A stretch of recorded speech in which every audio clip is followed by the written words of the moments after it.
Tak hanya bos, Panji Gumilang tilep zakat Al-Zaitun. Bareskrim Polri menduga Pondok Pesantren Al-Zaitun menyalahgunakan dana zakat.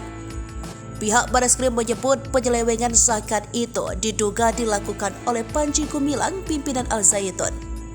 Direktorat Tindak Pidana Ekonomi Khusus Bareskrim Polri mengungkap indikasi dugaan tindak pidana pencucian uang, korupsi, hingga penggelapan keuangan. Adapun tindak pidana TPPU korupsi hingga penggelapan itu terkait pengelolaan keuangan dana bantuan operasional sekolah dan dana zakat di Ponpes Al-Zaitun.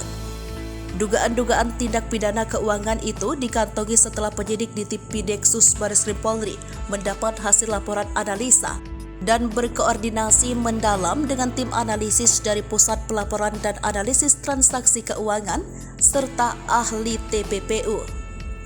Menurut dia, koordinasi itu terkait dugaan penyalahgunaan aliran transaksi keuangan di Ponpes Al-Zaitun yang diduga dilakukan Panji Gumilang. Polisi telah mendapatkan keterangan dari 3 orang saksi pejabat Kementerian Agama yang mengetahui proses penyaluran dana-dana bos dan zakat.